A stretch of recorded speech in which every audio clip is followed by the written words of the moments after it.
This is a very special episode, as after a long pause we are rebooting GLC Live, and I hope you will enjoy the new content we are creating. Following a small introduction, we will dive into the main content, and you will discover what this new phase will be all about. My name is Gianluca Cinquepari, you are listening to GLC Live, my podcast dedicated to business design. I'm an educator, design entrepreneur, and best-selling author. This show is dedicated to designers, creatives, and entrepreneurs that, like me, want to inspire, challenge, and disrupt the business and design industry. In this episode, the fourth industrial revolution. So, welcome everyone back to the show. After this long pause, we are rebooting GLC Live. In this new phase, I want to learn and share my knowledge on mainly a few topics that we have been slightly covering in the past episodes, but hopefully with this new phase we will dive in. And the concept we are going to talk about in these several podcasts will be, of course, creativity, business design. As you know, the show is all about business design, problem solving, and also entrepreneurship. And to do so, we decided to create 3 brand new types of content. So the first kind of content is the one that you are comfortable with and you know all about, which is the we call it the With series. So in this series, I connect and interview inspiring designers, creatives, entrepreneurs whom I want to learn from or share thoughts and challenges. Sometimes I like to, like in the previous episodes, we will invite students, young professionals, or startups, and I'll advise them using business design strategies to create sustainable companies or organizations.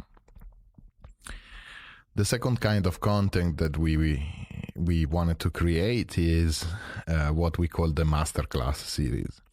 And the Masterclass will be a series focusing on educational content where I'll explore different topics from design to entrepreneurship and leadership and more. This is probably the one that I enjoy a lot doing because of my previous teaching experience.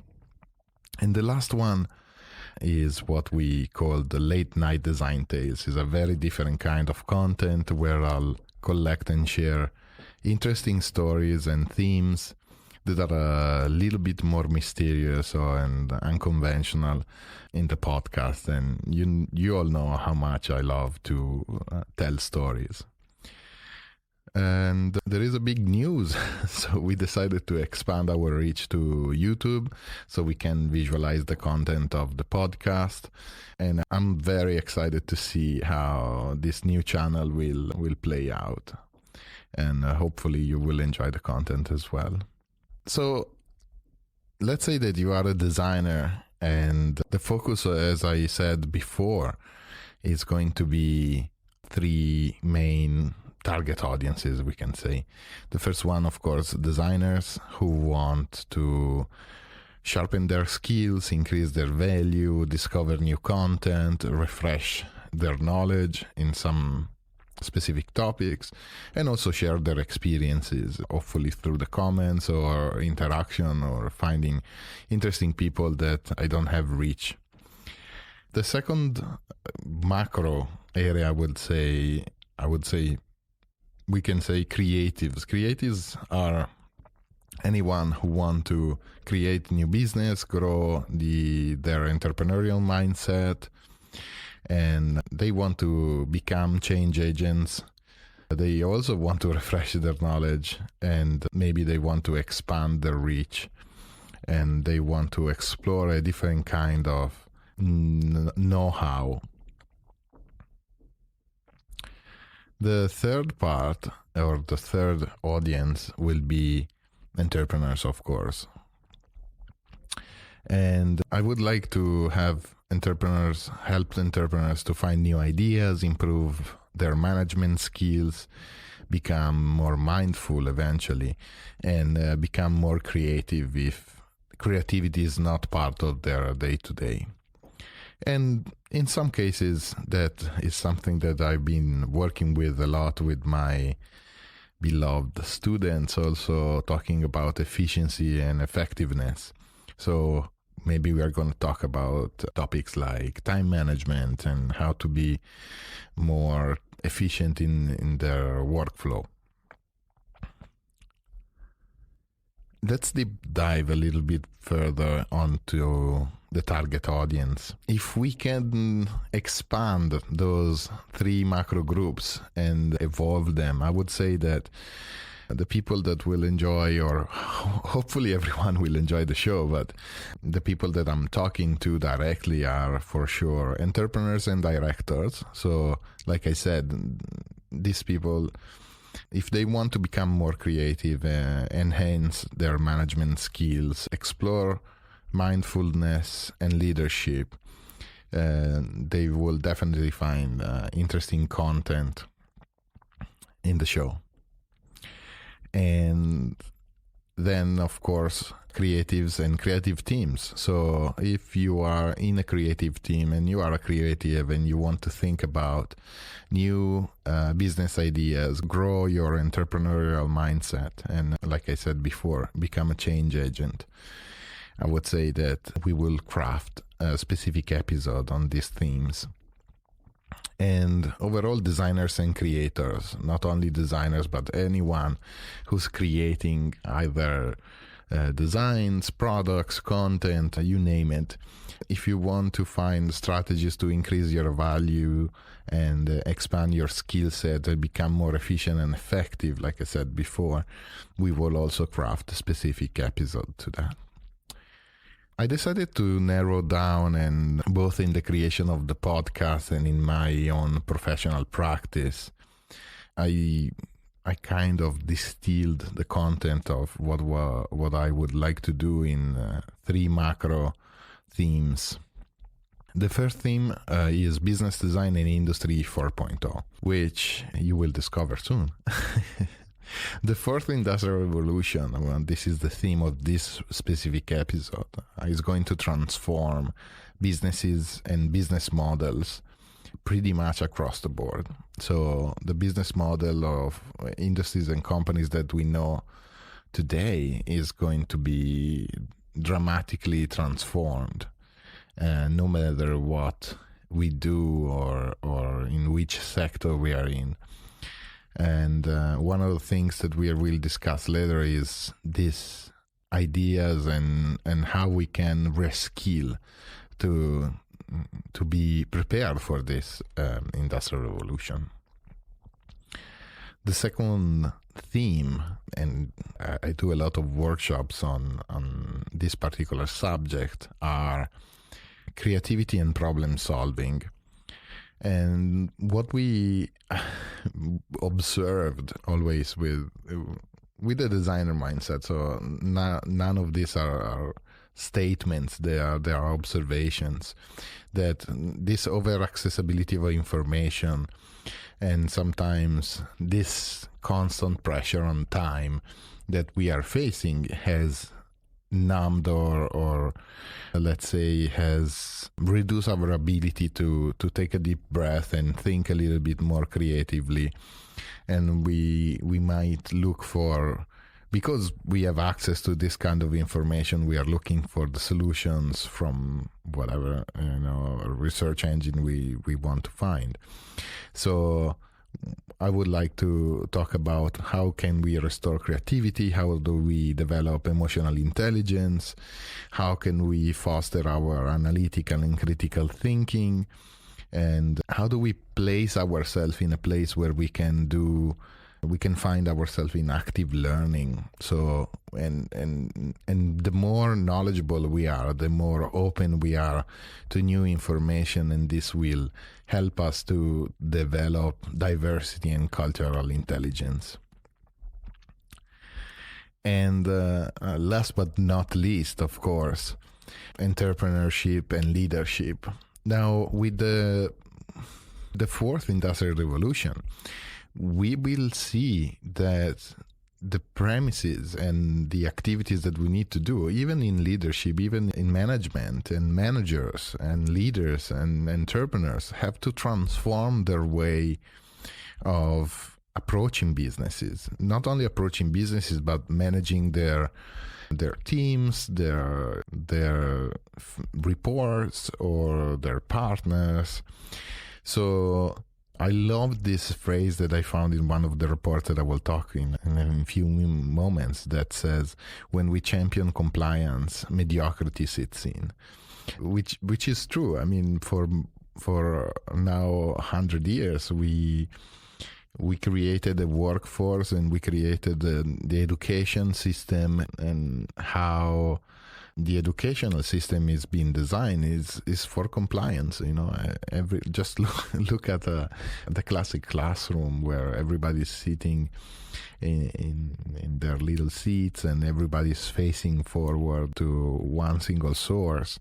So, I mean, I'm sure you heard this 1,000 times, which the education system has been designed to create factory workers, not necessarily creatives and independent thinkers. So, and this applies to everyone, whether you are a startup or you are an established corporation. This will impact your business. And how do we develop these ideas of creating and managing disruption, difference, diversity, and how do we develop the capability for divergent and creativity, divergent thinking, which means thinking about many things. And all of these macro themes, they want to solve, or they want to answer to simple questions. And the question is, are you ready for the fourth industrial revolution? But first of all, what's an industrial revolution? Let's try to go back in time and try to decode the other three industrial revolutions that we saw. So, of course, the first industrial revolution used steam power to mechanize production. We all know that the discovery of the steam engine was revolutionary, because it mechanized a lot of labor that required physical effort, and just like the train, transportation was done through cattle or horses. And then once the steam engine came into play, we were able to mechanize this operation, which was a huge achievement. The second industrial revolution used electric power to create mass production. So we evolved from the steam engine into electric power, and the huge advantage was the ability to distribute electric power on a large scale, and this allowed to create even faster, better machines, and even distribute this machine and mechanize and power mass production. And the third industrial revolution, of course, is the electronics and IT. And in this revolution, you also see the internet and this automated production as well. So with the speed drastically increased, and our ability to communicate, and this allowed phenomena such as globalization, where I can buy pretty much anything from anywhere at any point. And this is all due to electronics and information technology, internet access. And one of the greatest, I still believe, one of the greatest achievement as a society that we will face will be when everyone will have free access to information, which means, free access to internet, free access to knowledge, And I wonder if this is going to happen. And even nowadays, if I can be a little bit controversial here, you see how the concept of paying for for an internet connection is absurd. The infrastructure is already existing in most of developed countries. And although I respect the fact that, large telecom companies have to have their return on the investment of the massive investment they made, I don't have the data, but I wonder if, in the past 15, 20 years, this investment have already been paid. So what is stopping us to have full access to the internet at no cost or with very little cost? We're still struggling, and even traveling from one country to the other, you have to buy new cards and new access when it makes no sense.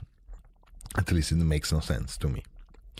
So back to the original point, which is, so what's the fourth industrial revolution? So the fourth industrial revolution will combine cyber and physical system. What does it mean? It means that it will have basically a huge mishmash of the previous three, and we will have huge revolution due to Internet of Things and Internet of Systems, where many different systems will be connected together. And we already see this happening, where in example, like all the devices that are connected in your home, like Siri or Alexa, and cyber physical, because for example, I'll talk about the Echo, or I don't want to, we have the HomePod, I think it's called, for Apple. I don't have a preferred one. I'll use Alexa and Amazon as an example, just as a reference. So this is a classical example of cyber physical. What does it mean? It means that it uses speech recognition, which is something physical, attached to a cyber brain, which means Alexa can do pretty much anything and respond to pretty much anything. And this is the second part of AI, so artificial intelligence. So all this system, if you scale it and you imagine that this is going to become even more and more powerful and more accessible, the computing power, as we develop more and more computing power, you will see that this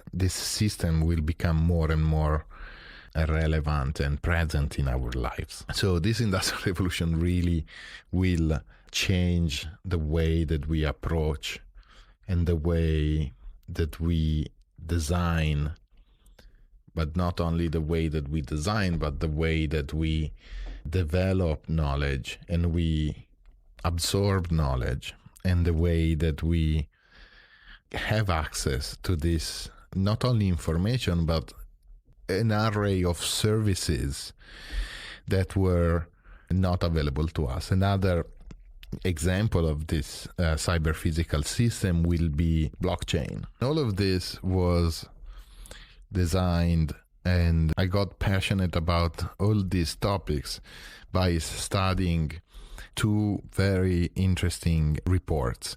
So over the past few months, I had the opportunity to study a bit more in depth the principle that guide companies in the age of the fourth industrial revolution, and through the fantastic content published by the World Economic Forum.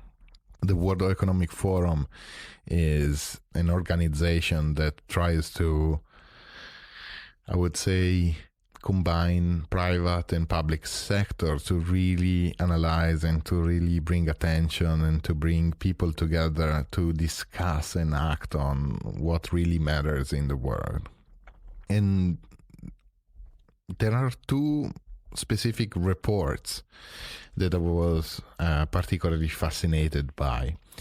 One is the Jobs of Tomorrow, Mapping Opportunity in the New Economy. And the second one is Shaping People's Strategies in the Fourth Industrial Revolution.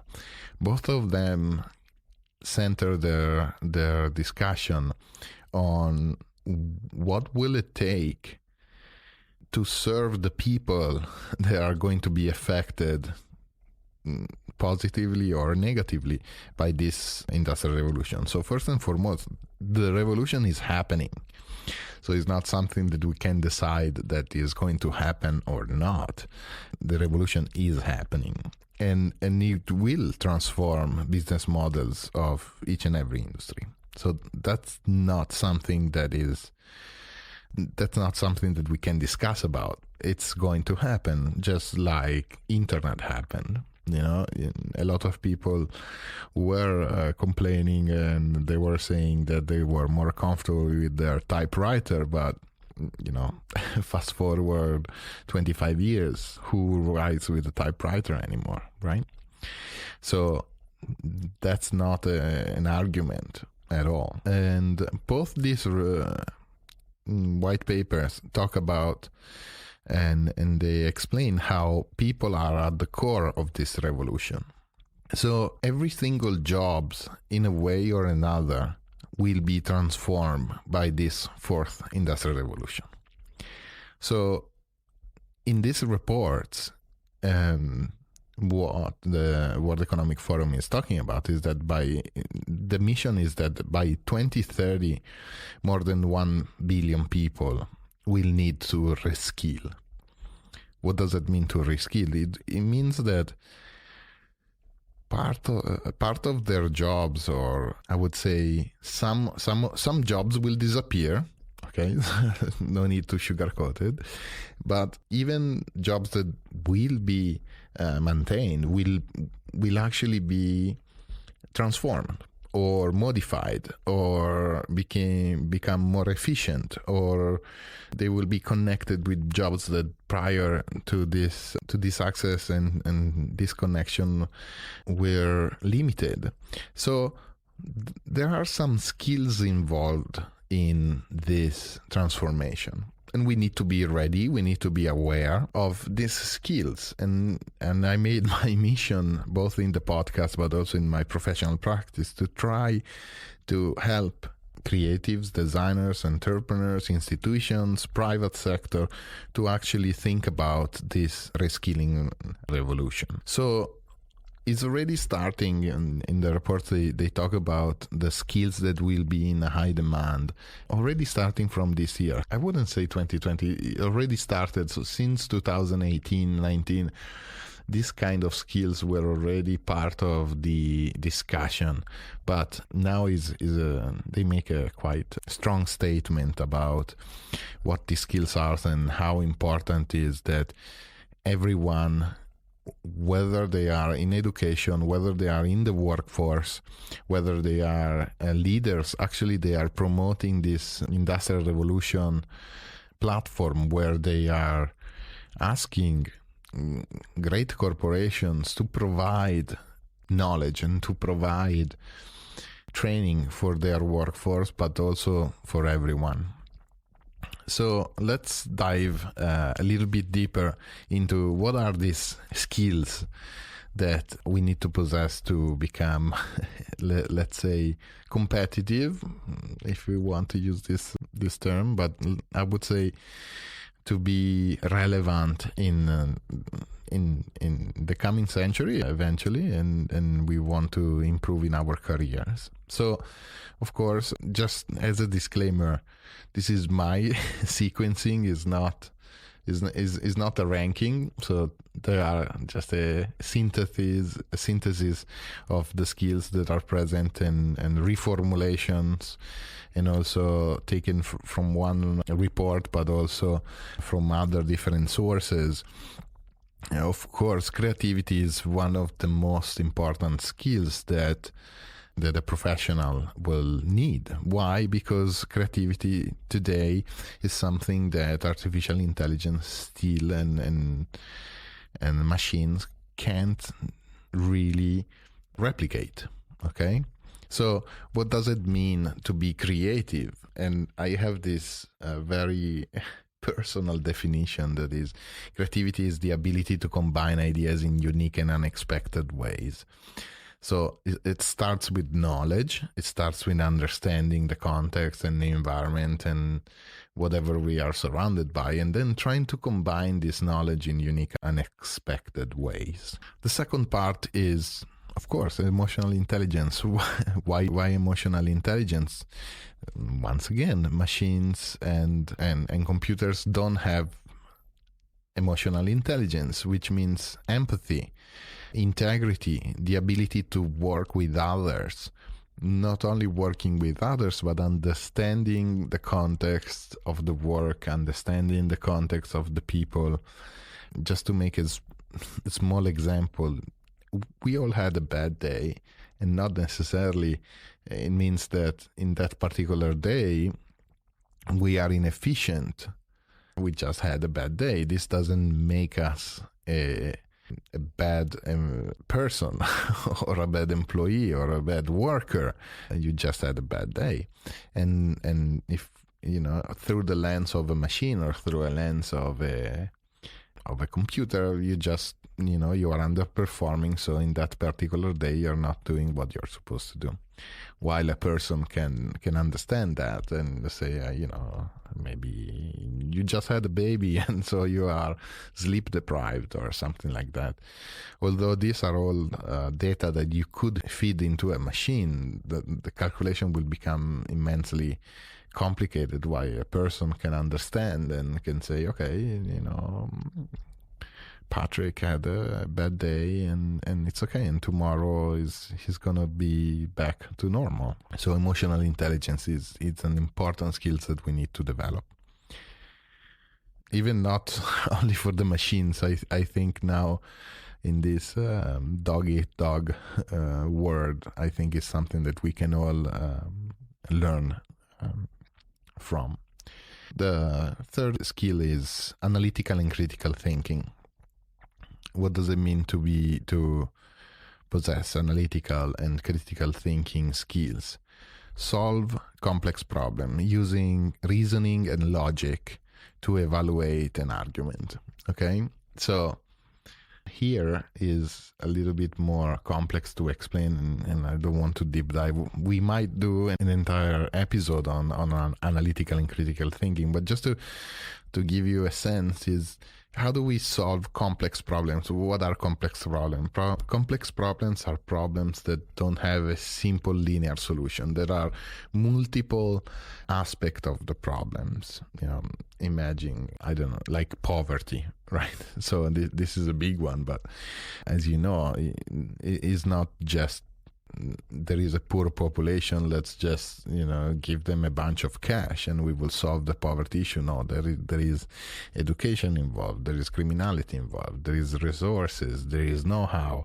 So it's a complex problem. So many dimensions, and our ability to analyze and reason and try to find solution, that even the fact that you might apply solutions that are not perfect, but they are moving you forward towards the end goal, is already a process of analytical and critical thinking. Not having one solution fits all. This is what it means to possess analytical and critical thinking. Active learning, and I'm a great lover of this one.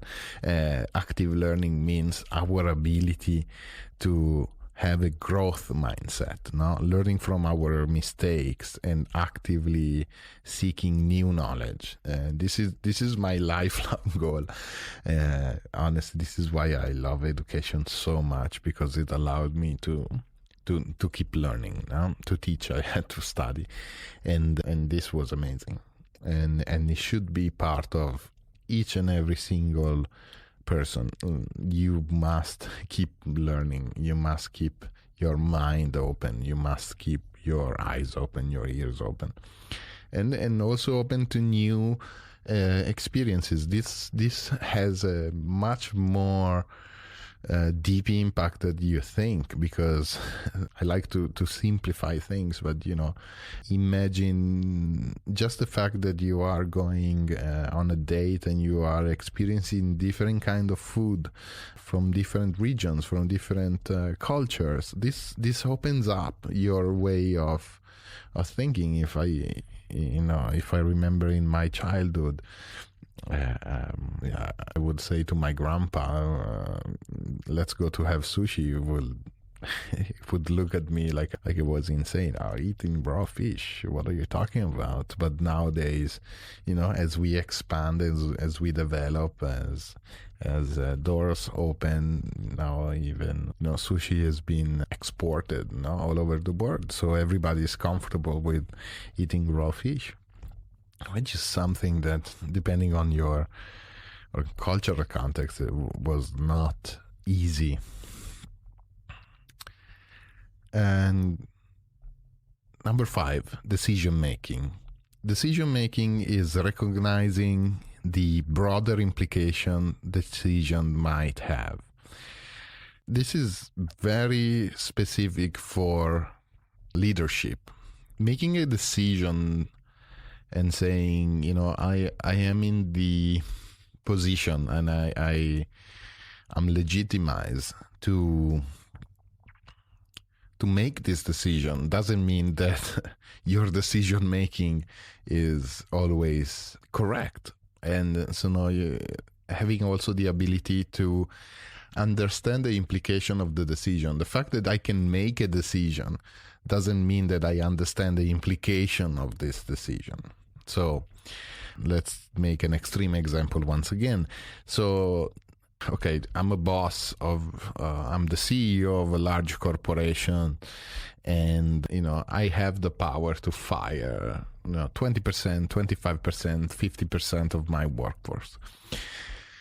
Yes, you can do that, but your ability on decision making is also recognizing, like I said, the broader implication. What does this mean for the people that will stay? What does this mean for the overall context? What does this mean for your consumers? Once you hear that a company is treating their own employees very badly, is it true that this doesn't have any implication on the consumer side? I'm not very sure about that.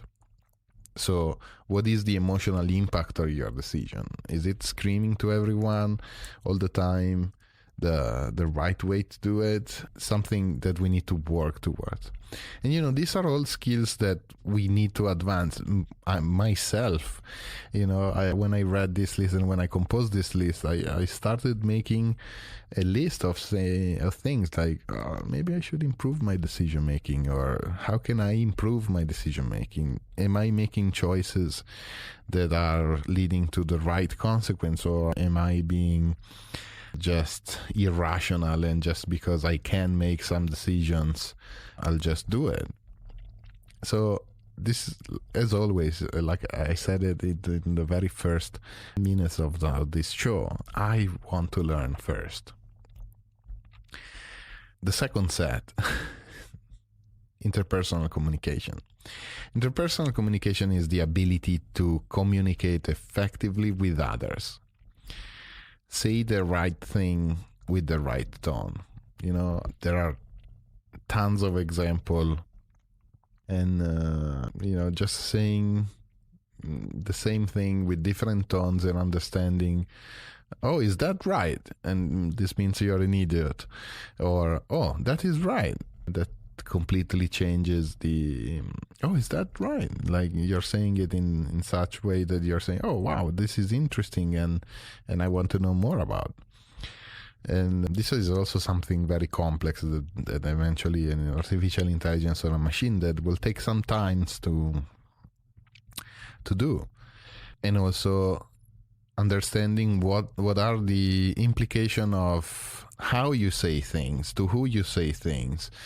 In some cases, are you being too formal or too informal? I had several conversations with my students on even simply interpersonal communication is not only oral, but also the ability to write in a certain way, to express your ideas in a certain way.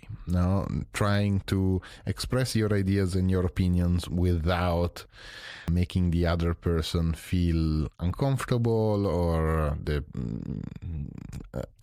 a very specific example for designers could be, if I talk about typography, maybe I need to understand that the person in front of me doesn't understand typography or is not accustomed to typography. So I need to simplify, and I need to make them understand that, if you want to be a little bit more classic, you can say it with this kind of serif or thinner, lighter type. If you want to be bold, you can use a more present type, more etc., etc. Leadership skills. Being inspiring, helping others maximize their true potential. So this is something that I'm very, very, very passionate about. I have to say that my years in academia taught me more about leadership than maybe 10 or 15 years in the business world. Why? Because I think, and I will make this self-reflection, in the business world, I wanted to be right, and I had to impose myself and to show that I was, in my case, I was the leader of a corporation. While in the academia, I didn't have that. No, I didn't want to be right. I wanted my students to understand the message, and I wanted them to be the best that they could be. So once again, maximizing their true potential. That was my goal. My ultimate goal was to take somebody and to try to see what's the best that this student could do. So leadership is not about only making hard decisions and holding people accountable or making people compliant. It's about inspiring and helping others to maximize their true potential. I always think that as a leader, you serve the people that work with you or for you, if you want, and it's not the other way around. Diversity and cultural intelligence. This is a very, very important topic, especially for, I come from Europe, and Europe is a very old country. Newer countries are a little bit better. They are more accustomed of cultural diversity and cultural intelligence. Cultural intelligence and cultural diversity means the ability to understand and adapt to those who might have a different ways of perceiving the world. And we are saying different ways to perceiving the world because this is an essential skill, especially when we are becoming so globalized, so international.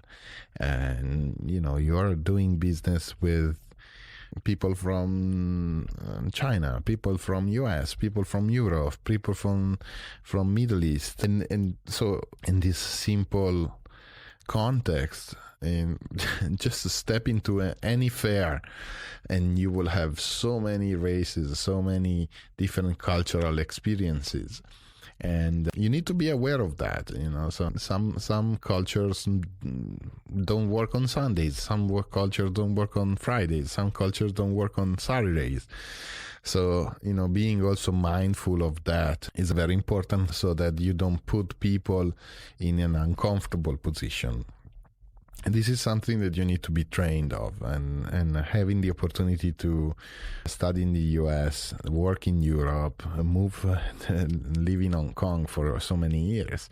This really, really helped me to expand my vision, and we definitely need to have an episode on this.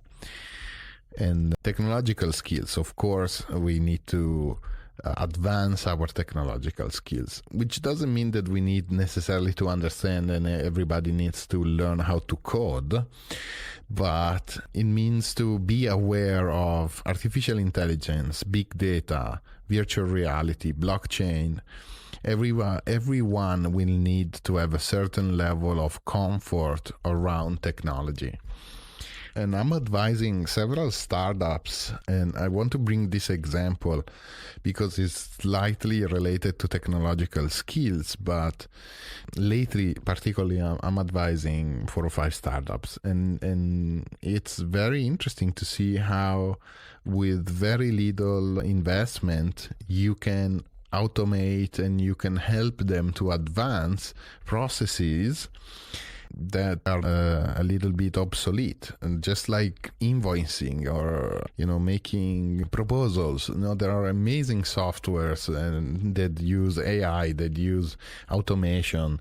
So it's just a matter of dedicating the time and the effort to spend a little bit of time on these skills, which is also related to the previous skill, which is process thinking as well, critical thinking. So you can find yourself some automation that will help increase your efficiency. And last but not least, and this is something that I see a lot of people having a lot of trouble dealing with, and the more we advance in the fourth revolution, the more we will need to be accustomed to this, which is embracing change. So embracing change means being agile, adaptable, shifting workplaces, changing expectations, and also being comfortable in redesigning your skill sets. And this is a skill in itself, right? So embracing change and having a growth mindset is a skill in itself.